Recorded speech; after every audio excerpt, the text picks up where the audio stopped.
Hey,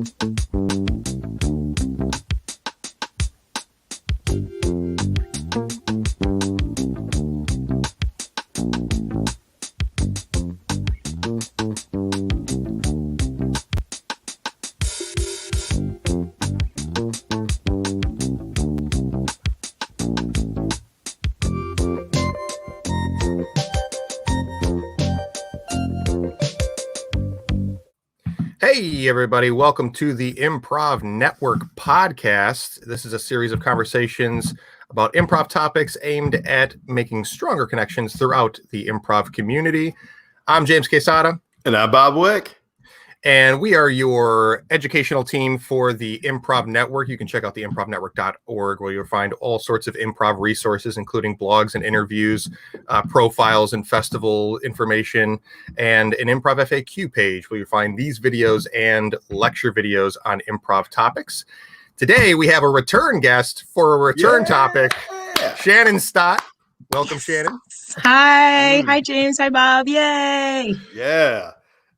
Very excited to talk part 2 of our conversation on beats. Where I think so about 2 weeks ago, we had a conversation about beats where we covered the idea of beats and not only how it applies to a show, but how it can apply to the audience experience and what you want the audience to experience from the moment they walk in the door, the moment they get seated, however you want to think about it. And we're going to talk even further about it in this episode. Which we're very excited to do. Yeah, because from what I remember, we ended on defining beats. We talked a lot about broad spectrum, and then we're like, oh, by the way, this is what a beat is. And that's the end of our podcast. We all decided the beats are 2, 1, 3, 11. 11. Yes. I think 11 was like 11. The beat we landed on. That was the one that we decided was most useful, so we hope that you've been practicing with it over the past few weeks. Oh, no, we can't. Okay, we're not going to start off this way. Everyone's already confused. We have to define because we're going to get all the way. How do we define beat? Let's start. We're there.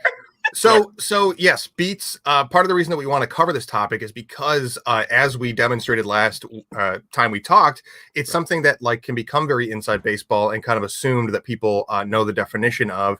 But there's all sorts of weird definitions, or it's a very broad term because you talk about beats. As we joked about, you could be talking about music, or taking a beat like a breath. You see a lot in script writing, but we're talking more about beats.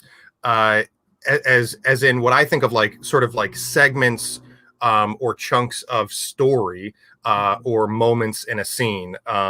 So you could almost think about it as plot points, but I think it's a little bit different than that. It's just segments of a scene or a show, and one of the most common applications that you hear it in, I think, would be beats of a herald.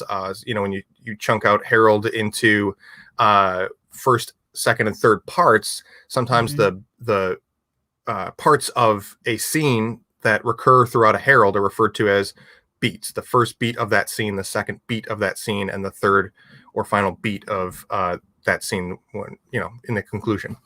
Okay. Yeah, how about you, Shannon? How do you define it? Well, yeah. It's, okay. All right. Let's hold on a second. So we've got the herald. Whoa, we're going too fast for the Shannon already. So I just want to reiterate what you said. So we've got in a herald. So we've got those 3 scenes, right? And then you're talking about the beats within those scenes, right? The sections. Two things. Yeah. Because I've heard it applied as the whole first time you see the scene is the first beat. From beginning to end of the second scene is the second beat, but then within that you have beats of that scene, where so and so at first they're there's tension is the first beat, and then they kind of they start fighting. That's the second beat, and then eventually they apologize to each other as a third beat, within that scene. So yes, that's a tight scene. I'd watch that. You can see my brain working a mile a minute to come up with like a really good, really specific. Those two random people. Because I always learned like the first beat of the scene is the introduction to the scene, like who they are to each other. Like if you do the who, what, where, like yeah, exposition, first beat of that scene. All right, so this is so interesting. When I talk about beats, I am talking about rhythm of the scene. Like I'm closer to this 11, 5, 7, which really what I'm talking about is what is the rhythm of the scene. So in your suggestion, they were not mad, and then they were mad, and then they apologized. We're gonna go with that. I think it's a little reductive, but yeah, that's essentially what I said. Scene.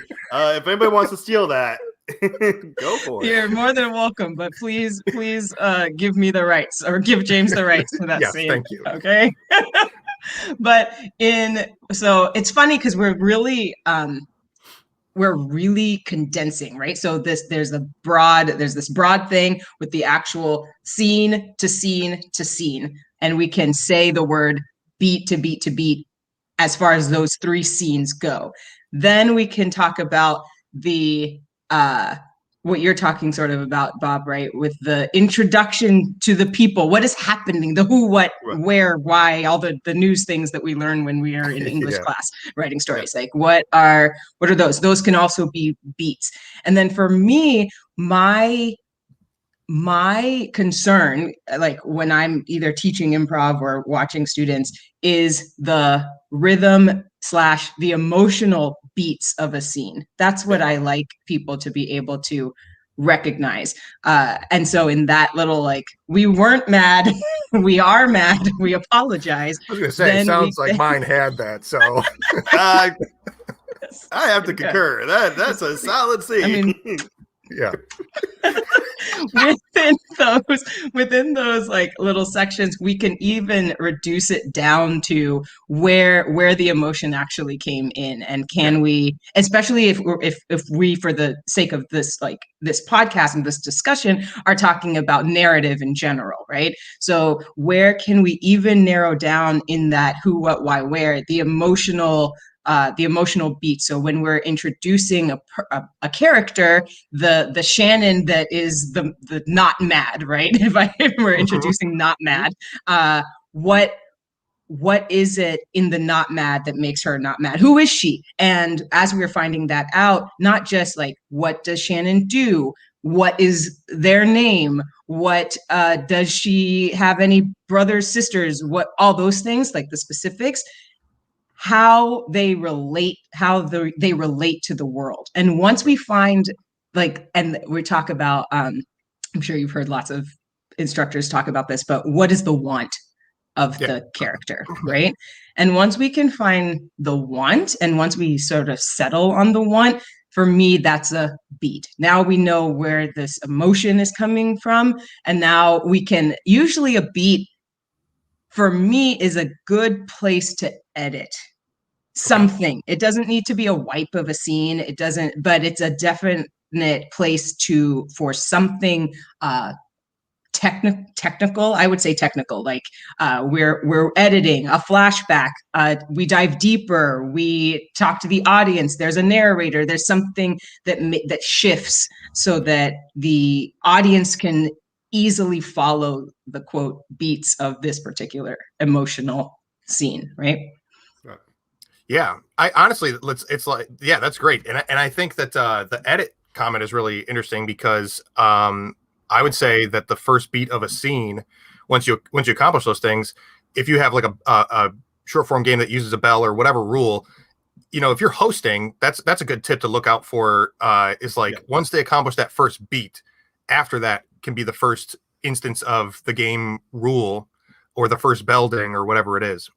Mm-hmm. Mm-hmm. Bob, have you talked about beats yet? I think James and I. No, I've just been enjoying. No, the only thing I think of, like, when we first start teaching long form, we talk about, edit on the laugh, but then you're editing on the first beat if you're only doing like a montage, you kind of lose, you just basically gave the audience an intro with an okay I guess, an okay story arc, but it didn't really get to go meet its full potential. So I always had an issue with like, yeah, on the first laugh, just get out there. And I know it's part of it is we're teaching the mechanism of just get out there and create something. You can always come back and add on to it. But most, students at that point in their, beginning of long form improv don't really have the confidence to go back up and reinstate something that they already did earlier, or they get too attached, and we keep on coming back to it. Yep. But I always had an issue with, I guess I had an issue with always teaching. Let's edit on the first beat, but completely different when you're doing short form, because we're not like it's in the name, short. It's supposed to be short, quick. It's just a little taste. But if we're talking about doing a full arc, or if we're trying to develop these characters, or really see how long the legs of this scene where the people fight and then they make up and then they go get like a Subway sandwich. It's got legs for days. I'm telling you right now, you don't have to work it out in your head. I already did that. Bob, how do you, we talked about your example of the like first beat is who, what, where. Yeah. Like what else in a scene, if you are going to fully develop a long form standalone scene, like what kind of, how do you then describe or explain beats like from that point on, or what other beats are there in a scene? The way I was taught, because I was taught improv for writing. So it's, establish who you are to each other, and maybe location, just so you can establish the world you're in. So you establish the norm, kind of like we talked about last week. Like if you're a tightrope walker, you gotta establish this is a tightrope. It's very high. It's not safe. What I'm about to do is not safe, but this is our reality. We're sharing it. But also you hoped that all these factors, when you do introduce the second beat, which is what makes the day different, it's easier for the performer to kind of, I don't know, to understand how the character will react to this moment. So that's generally like the second beat is what makes today different. Okay. The game, the scene, what makes today different, what's unusual. I love this. Yeah, I love that. I love this because going back to something you said a little earlier, Bob, you said if you didn't want to use the word issue. You're reluctant to tell students consistently to edit on the laugh. Tell them, but with a wink. And with improv, especially when students get into improv, right? We are thinking about usually comedy, right? We're thinking about comedy. And so an easy entryway into teaching them what a beat is the laugh, right? We teach them like to respond, whatever that means, whether it's to edit or to change on the laugh.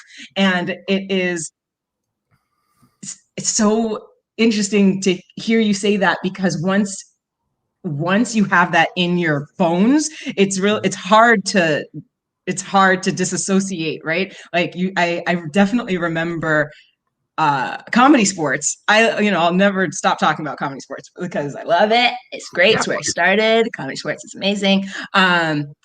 You're definitely in that short form spot where the ref or whoever is dinging, the host, right, is looking intensely for the high laugh. And then when they are, especially when we're on stage, if they miss it, if they miss high laugh, they tend to sit in the scene like and wait for another laugh, but the scene is done, right? And so there is this really interesting thing that's going on where it's an easy way to teach not children, excuse me. It's an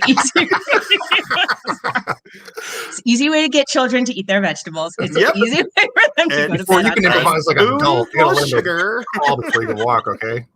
It's easy for them to learn. It's an easy entry point for them to learn what a beat feels like, right? And so there's something that I would hope that instructors would start sort of taking notice of, is it's not the laugh that you're looking for, right? It's what does the laugh, what if the laugh wasn't there, if we were performing without the soundtrack of the laughter, what did it feel like in your body in that moment, right? It feels complete. It feels, and that's what rhythm is about. It feels like a beat, like a little, like it feels like, ooh, we were going along, and then there was like a dun dun dun, da da da da da da da da da da dun dun da, whatever it is. It feels like, yes, there's a change here. There's a shift.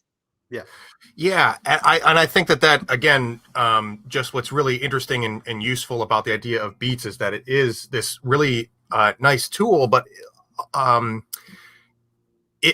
some tools in improv can be a little too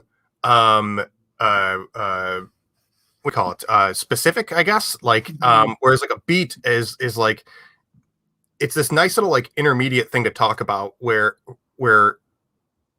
we know what we're looking for. We're looking for something that feels kind of self-contained and has this like energy arc to it, but it's still like abstract enough to where it doesn't put too much constraint or like it doesn't put people in a mind space of looking for something like specific that they have to check off the box. It's like the beat is. It could be lots of things, but so it's like something that feels almost tangible, but it's still wide open enough to be applied to all these different things that we're talking about. Mm-hmm. I wonder, just from the both of you, when you are teaching, like, man, I want you to go back, James, and just count how many times we say beat in this episode. Yeah. Oh, can we put a little beat meter in there? 21 beats in the first beat of this conversation. Well, it's terrible. Yeah, I wonder how it is then that either to greener or newer improvisers, and to more seasoned improvisers, how do you explain? How do you explain to them how to feel out a beat? Ooh, yeah, that's a good question. May I? Please. To me, it's when we get to the point where we're discovering things at the same time. Oh, because a lot of times when you start getting more comfortable, you come in kind of loaded. Oh, I heard Christmas. It makes me think of grandma. I'm going to play my grandma character because it always gets a laugh. That's something where I'm not discovering for myself. I'm coming in a little bit loaded. The premise might get set up, but as soon as we have that moment where it's like, oh, this is what it's about. To me, that's the beat, because there's a shift. That's because I think we listen to laughter because laughter is just a release of tension. So for us, the performer, we have a finer scale of what tension is. We can feel it differently than the audience, who isn't as educated, and they shouldn't be. They're here to watch us.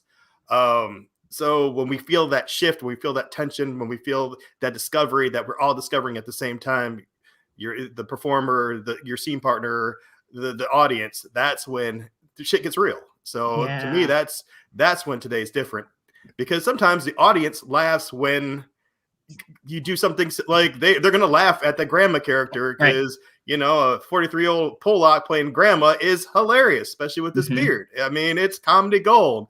You get that character fighting with another character. They resolve that argument, and they go get a Subway sandwich. That's a scene.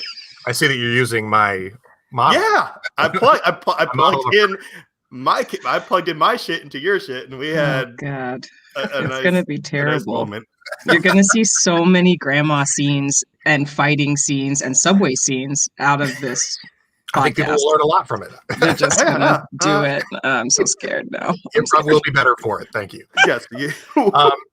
Yeah, I think that is definitely the discoveries, and the way that I think about that is actually I'll just pull more from Bob, who often talks about improv just being like conversation, and that kind of like makes it less intimidating for people or more comfortable or familiar, because everybody can have a conversation, everybody can improvise, and everybody has those moments in a conversation where there's like a lull, and you go, you either go, okay, I think we're done here, and I'm going to go mingle elsewhere in the party, Right. or talk about something else, or you go, oh no, I don't want this conversation to end. How can I reintroduce like energy to it? And you, recognize and pick that back up. So I kind of think about that, that lull, and sort of like a sine wave, this Mhm. ebb and flow, more so than laugh. And but I'll say that usually, instead of in a conversation when there's that quiet moment where you both kind of, however people in the conversation go, there's often a laugh because of release of tension, and that tends to Mhm. be an indicator that that's happening. But it can also, Yeah. I think it can also happen. The conversation thing is helpful for me to think about how it also happens with like moments, like tender moments, or just moments of like suspense, mystery, or whatever Right. your Yeah. form might be. I want to talk more about this discovery within the context of the conversation. If we can like Right. if we can marry those two, I would love that, because there's definitely the discovery in the context of the conversation. What you're talking about, James, is that lull. What do we do in this lull? And I wonder how that lull impacts or connects to the discovery part. So if we're teaching right now, we're all teachers, we're teaching a class to the student who is listening / watching, and we're like, okay, we're saying, okay, this is a conversation. Improv is conversation. Where, remember, how you hit this low, this is where we're discovering together. Can you like sort of tease out that a little bit, Bob? Oh, okay. And James? Yeah. So going back to like the first beat being who you are, if we already know that because you brought it to the you brought grandma to the table. If you already know where you're at, then it's who you are to each other. So how do you feel about this character in the moment, and just say it out loud. Don't be socialized. Just say like, man, I'm so glad you're here. Like that sucked, but you know what? I think we're going to be better for it. How does that moment that you just discovered or that just got introduced, how does that affect the relationship? You know, Mhm. I and if you am. can, yeah, toggle between those three things, like usually you can find something. You're talking about vulnerability, Oh Bob. Yeah. man. Oh You're talking hey. about vulnerability. And if we're talking about vulnerability, this is one of the reasons why it feels hard to define beats, right? Because we're asking a student, or whoever, we're asking our improvisers to be vulnerable enough to do exactly that, right? If you're going to say how you actually feel, because what we usually do in improv is we're just like, I look at my face. I'm obviously very sad. You can tell just by my face that I'm very sad, Right. right? And then we have this like fight without speaking about how this scene is going and what the emotion is. And we're asking improvisers to be vulnerable in the moment. And if you can be vulnerable enough to say, I really am so glad that you're here, that connects to the emotion, that connects to the shift, that connects to the lull, and that absolutely connects to the beat. And then we can change in whatever capacity we need to for the scene. But you have to be able to be vulnerable. Can we do that? So do you have advice when you have a student who doesn't want to be vulnerable? What do you do? Man, you ask them to leave. Go out of here. Yeah. Well, yeah. Get out of here and be Yeah, vulnerable. yeah. You gotta call the herd. Go learn You to be gotta vulnerable. you go off to improv limbo. Yeah. You don't pass the The speedway. You don't get $200. You just you just go. The advice is practice, right? The advice really is keep coming to class, because once you get to the spot where you're like, okay, I get it. I could edit on the laugh. That's a beat. Sure, I right. could do that. Now we're great. now we've been doing improv for a couple more months or years, and we're finding that there's more to it. But we're still not in that space where we're able to be vulnerable. And the idea is just to actually connect. The word because, that's if you want actual advice, in your head, if you're listening, in your head, if you are in a scene and you're doing the thing, and you say, because you'll always say something, I hate it here because that's because, and if once you answer the because out loud, you'll get to an emotion. Because I never wanted to come to Bogota for our honeymoon. I would never want it to be here because I hate travel, because I'm scared that whatever. I'm scared that if I travel, I'll never get back home. What? Well, that's very interesting. That is more like you'll never get back home. What? Why? What is the thing? And then we can have this conversation. And even if we don't find out, right? Because that's the beat, right? I'm scared if I travel, I'll never get back home. Beat. That is our beat. That is something that is interesting. That is emotion. We found emotion. So if you can. And then we can edit, or we can, like I said, we can change. But yeah, the word because, if you're not answering that word, or rather, if you are answering that word, you will just in your words start to become a little bit more vulnerable. You'll get to a space of emotion. You're basically yes-anding yourself emotionally, because and's another. Yeah, this is my reality. Yes, and then because blank. Mm-hmm. So you're adding just a little bit to it, and yeah, I like that. I like that. Love it. Yeah. Yeah, and it's interesting that because that aha moment after the vulnerable statement like that, the feeling that follows is really like the punctuation that makes you know that it's a beat, right? So yeah, it's like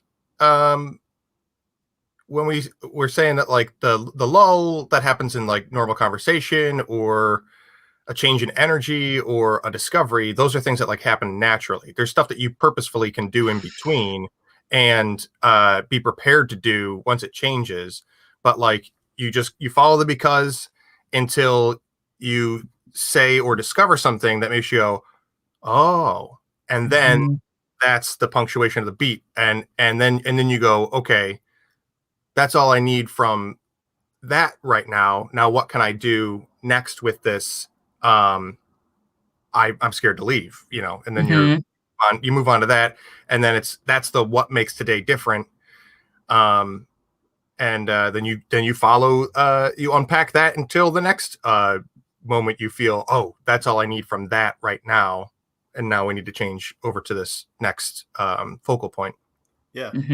Which usually when I introduce this to the students, there comes a point where they get this part, but then I have to teach the scene partner, don't solve that problem too fast, because then you're skipping beats and you get to the last beat, the introduction of conclusion. I'm afraid to fly. Oh, that's okay. I got a potion here. It'll take all your nerves away. You'll never fall. Yeah. There you go. I have a degree in flight. You're good. Yeah, that's an interesting space, because when James, when you were saying I had it. You're saying it's natural. You're saying it's a natural conversation. You were talking about, I can unpack this. I can figure out where and later how to unpack it.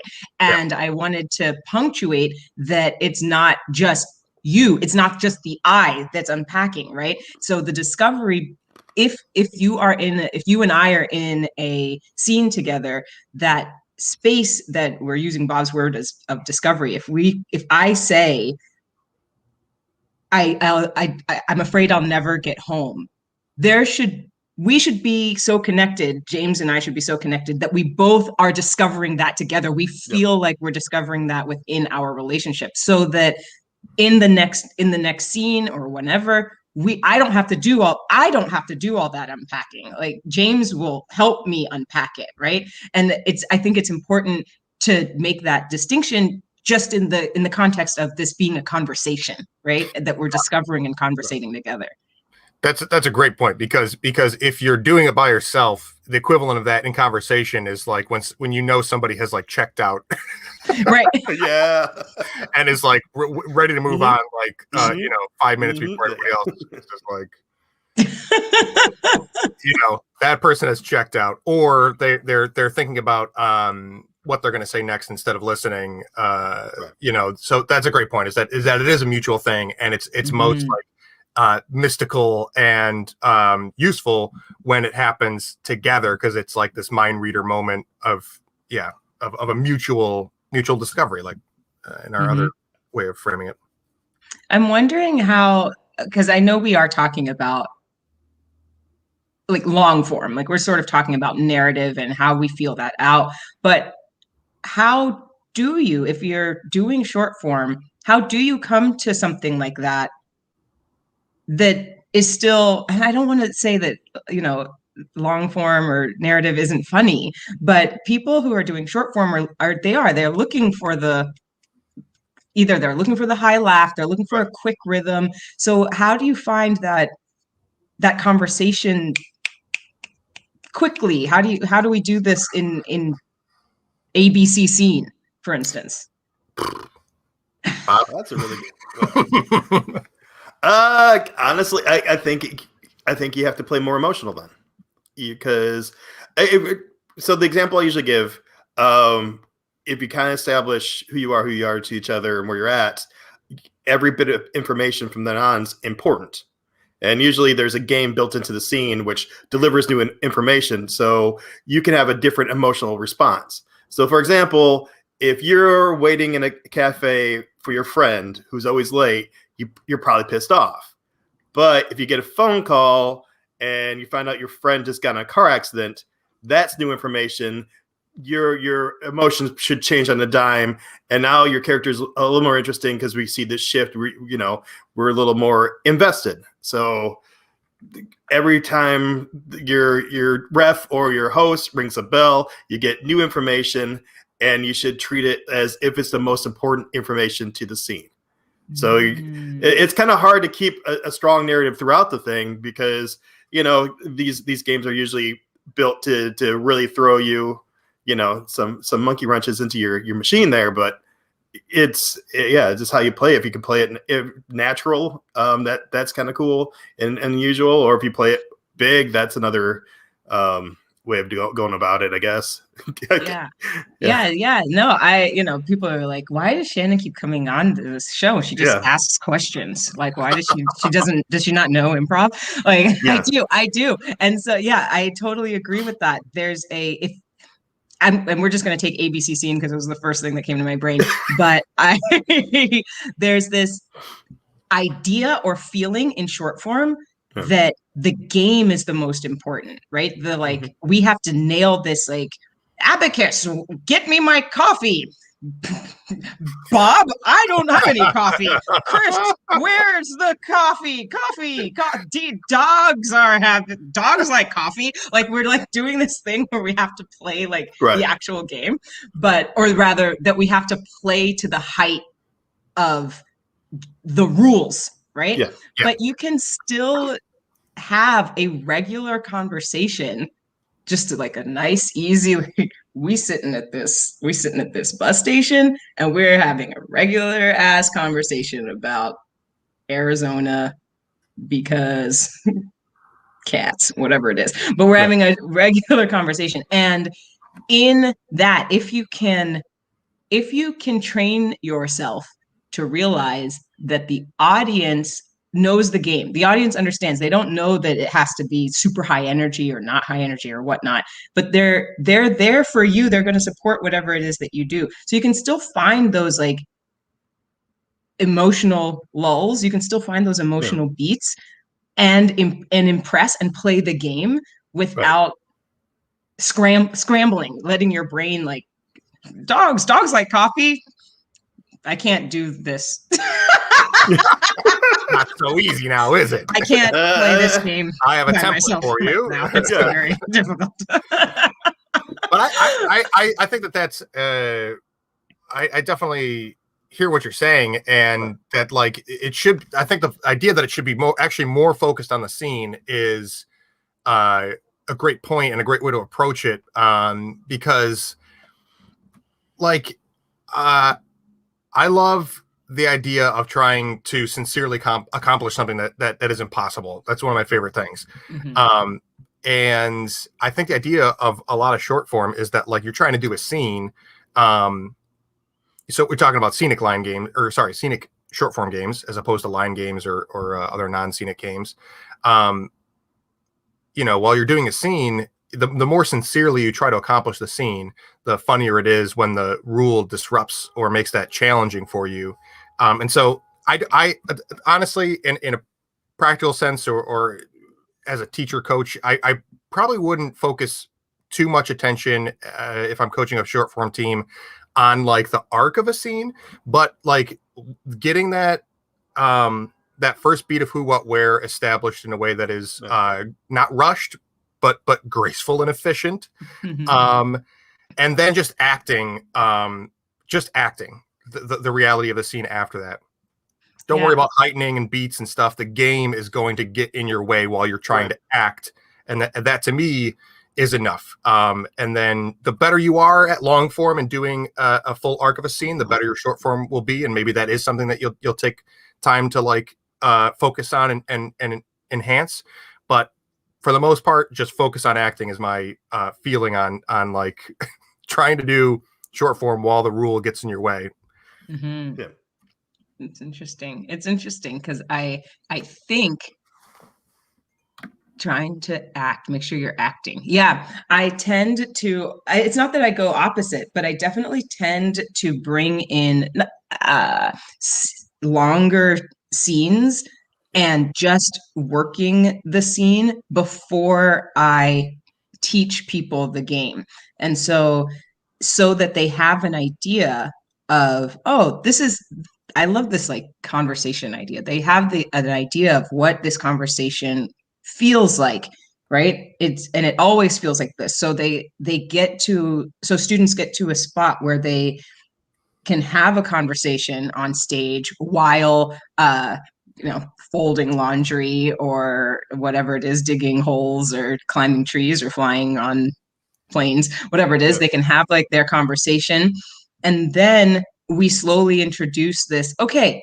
this is all I want you to do is have a regular conversation, but we're going to constrict your use of language somehow, or you're going to do it in gibberish, or you're shorter than you are. Whatever it is that you're constricting. Yeah, you know the game. Everyone's shorter than they actually are. You're just shorter than you are. Yeah. You're by a foot. That's it. That's amazing. I want you to do it's a great like maestro setup. Like, listen, this is a regular scene, but you're shorter than you are by a foot. That is a great point though. I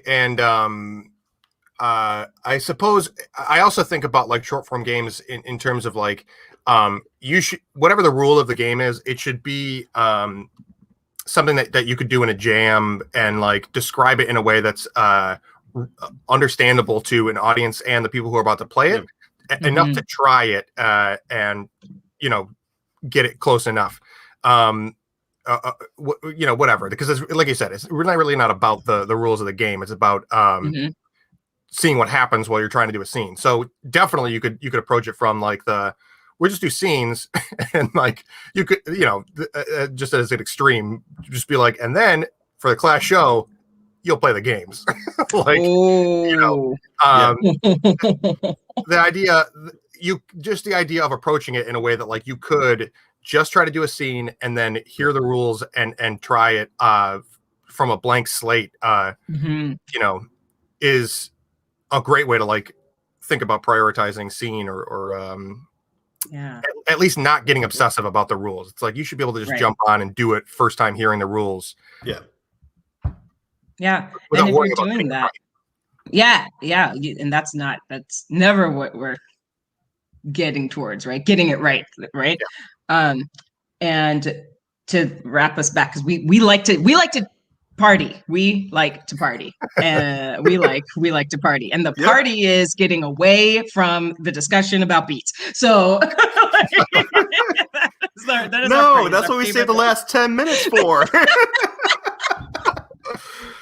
That's what it's for. But yeah, to wrap that, to like circle back, if you can, if you're in a space where you are learning the foundation of the scene, right? And then you do this thing where you're like, for the showcase, you just layer on, you'll already naturally know where beats are, right? And it won't, the beat in my mind, in my heart, isn't necessarily going to change where it lands just because now you're talking with the alphabet, right? Because if you're finding the beat emotionally, yes, this game, this constriction is going to make it difficult for the scene, but the beat is going to come naturally if you have been practicing that. Absolutely. Yeah.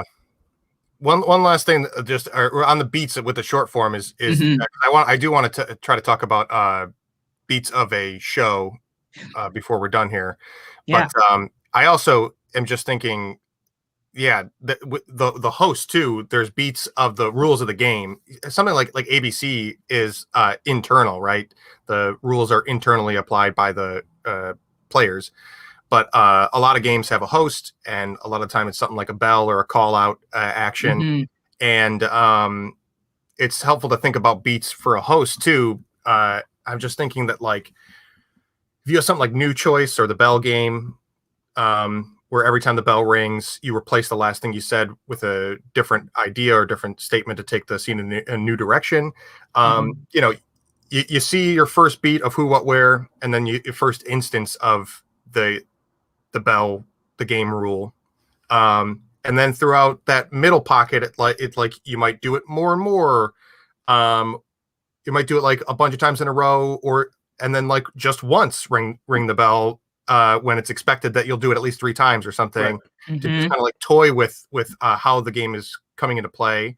And then by the end of it, you maybe either do it, you know, the most you've done it in rapid succession.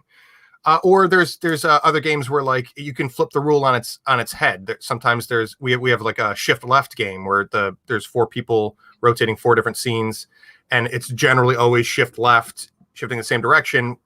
We'll like to throw a wrench in there by the end and be like, shift right or shift front to back, and then and then it's always no.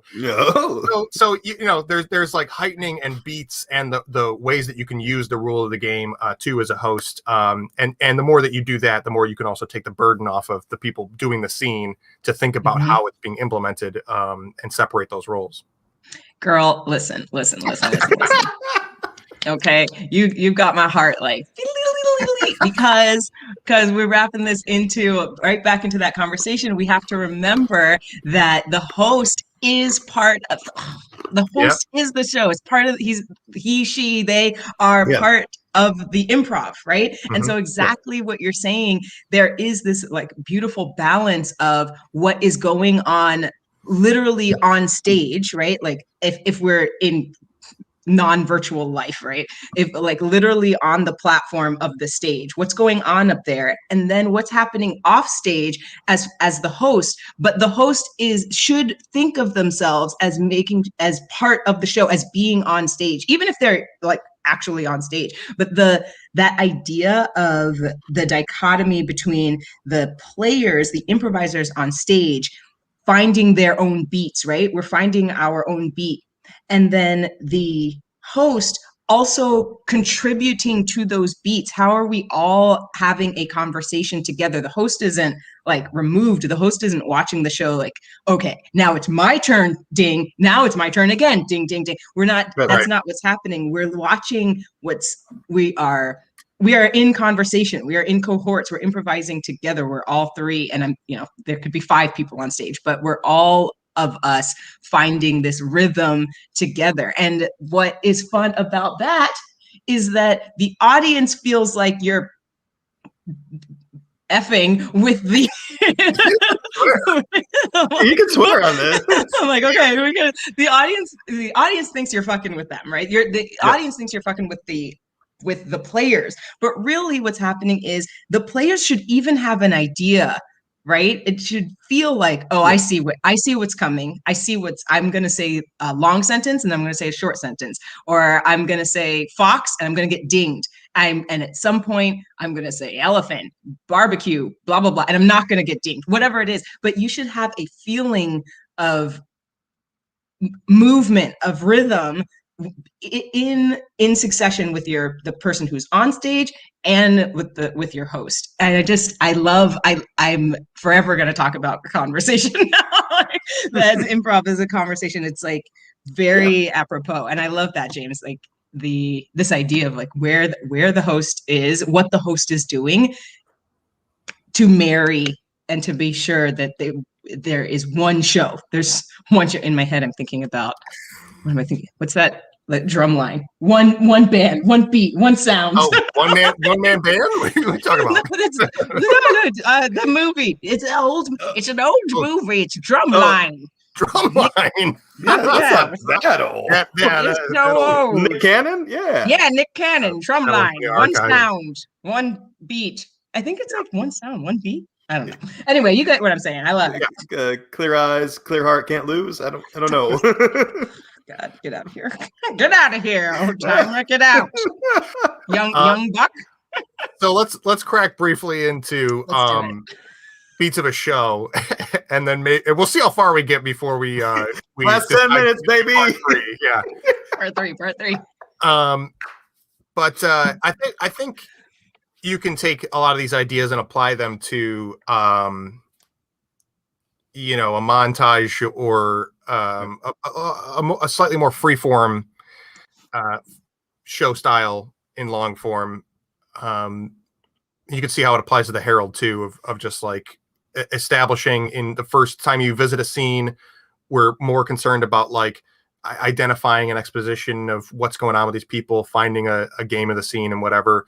And then in the second scene or the second beat, you're looking to, if you could even keep it sort of analogous to like what makes today different and be like, okay, well, how can we put this in a different backdrop that really highlights or makes these things pop, to really emphasize what we think is interesting about it, and whatnot. So, but like, I don't know, Shannon, how do you and let's not talk about narrative yet, but like in a general idea of a show, arc of a show, montage or something more freeform, how do you talk about beats in that sense, or is that something that you typically teach or emphasize? Yeah, I think that we touched on this a little bit. My methodology, methodology. Cool, well said. thank you. Is usually to look for those emotional highs and lows. So when I'm all about the who, what, where, why, when, where are we, what are we doing, who are we, what are our names, all the things that we need to lay foundation. And within those, can we quickly get to a tone? We haven't used that word yet. Can we quickly get to an emotional tone of the scene? And what is it? What is the tone? Or what is the emotion? And when we discover together what that emotion is, then there is the beat. And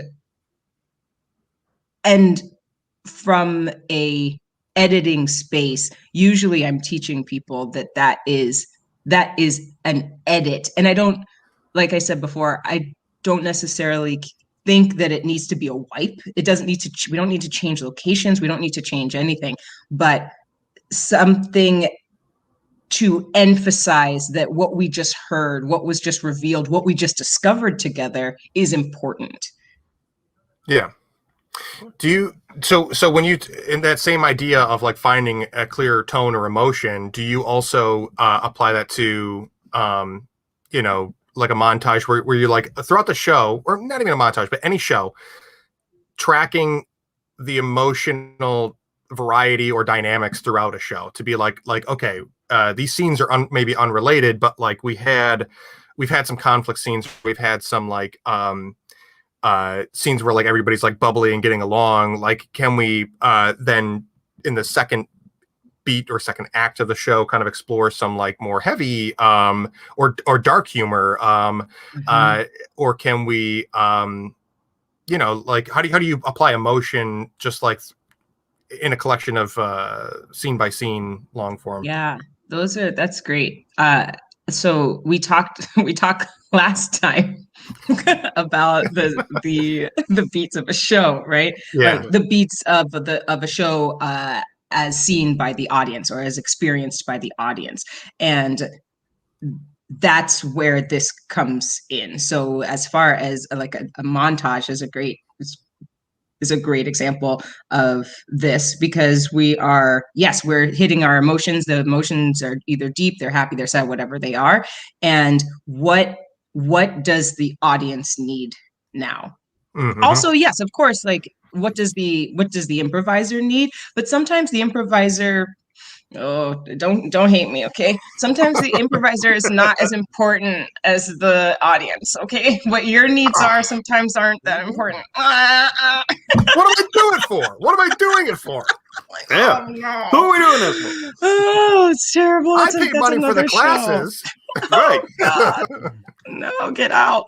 But yeah, you're right. Yeah. I'm the one that put on a suit. Oh, so terrible. But yeah, like so, like what are you feeling? Are you on the sidelines like jonesing to bring out your doggone it grandma character again? Huh, Bob? Are you like Always? like is that what you're doing? And you're like, I'm just gonna wait till this sucker scene is done so I can bring out the grandma character, Right. or are you watching with the idea of what was that beat? What was the tone of that? What was the tone? Yeah. What does the audience need now? What do we all need? What do I need? What is the conversation that we're having between the improvisers and the audience and the show? What does it need? And so how do I deliver that? Yeah, that's great. And again, comes back to our conversations, like you said, about the balance between the performer and the audience. And I think that it is such an interesting. I mean, how broad we can go with beats also comes down to like, okay, well, we're talking about like self-contained, this idea of conversation as if like we're staying connected and it's about you and your partners, but there is also the audience, and like how like really the top experience is to not only discover and have that moment of connection between you and your partners, but also for the triangle to be complete between the two of you or more and the audience to all go together, right. Yeah. What about for you, Bob? Discovery. What no, do you? I'm sorry. Go ahead. What are you gonna say? Well, just how do you apply beats to a show, the arc of a montage when you're coaching or teaching? So I'm just thinking about everything you guys just said. I think all of those factors are important, and you kind of got to develop your voice and your gut. But yeah, the length of the scene, the tones of the scene, the mechanisms of the scene, depending on if we're doing a long narrative overall the show or if we're doing different scene segments within a show that may be loosely or not loosely connected. All those things matter because you're asking something from the audience. So they may have come in for a laugh, but if you start off really fast and hard, you might have to pull back and give them some room to breathe. So, the first scene really funny. Second scene, let's let them breathe. So the third and fourth scene can be funny again. So you're not hitting them over the head. So learning when to pause, learning when to go fast, so it's not just beat, it's also tempo. And you have to, yeah. And then when to accent that tempo. So we're playing the drums. So when to accent, when to hit, when to do fills, when to do, these short little scenes that are just funny and just, just show you the range of the performers and what other characters we can do. And then you got to think of, as a performer, am I taking up too much of the conversation? So like going back to the improv as a conversation, we'll treat it like a first date, do the 70-30. Even unless you're super hot and everything you touch is gold, which is rare, maybe you've been in the first 3 scenes. Time to take a break. Yeah. You know? Dang, it's like the space that you're talking about is not only the beat that everyone is on, but what is your personal beat, right? Yeah. Right? Yeah, I love that. Yeah. Yeah, and you're also bringing in elements of just like not just story, but like the show dynamics, like ensemble representation, mixing up like how many numbers of people in a scene and staging and stuff like that. Like there's all sorts of different energies that can go into the beats of long form. Cliffhanger, we will do part 3. Yeah. I was like, that's it. We have to talk about that. Oh, great. Oh, absolutely. But really, because I think there's a whole nother world to talk about with I was thinking about it in terms of story, but then I was like, oh, there's so much to unpack about like show dynamics and like how that plays into the beats of a show and ties into our first episode conversation of the audience experience and whatnot. So we'll do like a long form beats of a long form show. I don't even, we'll do part 3 and we'll figure out what it's called later. After we have the conversation. I'll be here all day. Yeah. I'll be here for every single one. It'll be great. Yes. And I'm going to go ahead and drop your website in the comments. If you'd like to check out more from Shannon, you can always find her on her website, shannonstott.com. Shannon, is there anything specific you would like to plug joining us the second time? We have classes actually starting, which is really exciting. So if you go to shannonstott.com, you'll find the classes. Just like slowly getting teachers and trying to make it so that it's global. So wherever you are in the world, there's probably a class for you. So yeah, thank you. Awesome. And is that through you? Is that through the Hideout? That is through Shannon Stott. That is through Improv On and Off the Stage, which is my company. Yeah. Nice. Yes, wow. That is awesome. That's awesome. Thank you very much. I'm excited. Do you have an 8-week course on just what beats are? Because I want to take that. Fleshing it out now. I'm legit going to be like, listen, here's the podcast. You want to know about beats? I was on a podcast. I'm not teaching this anymore. Yeah. It's a prerequisite to get into my class to watch this podcast. With your own notes in the along the way. Make sure you pay attention to my notes because take real note on 11. Yeah. It's an 11-week course on 11. It's awesome. Yep. Okay. Fantastic. Great conversation. Always a good time. Thank you. If you want more resources on improv, you can go to the improvnetwork.org, blogs and interviews, as well as an improv FAQ page with these conversations, as well as lecture series, shorter episodes on similar topics for your improv itch. You almost had it, James. It was sounding like real. It was sounding real good. That was tight. But that was too long of a beat. Yes, I was going to say. Yeah, I dropped the beat. All right, thanks for joining, everybody. We'll catch you next time on the Improv Network podcast.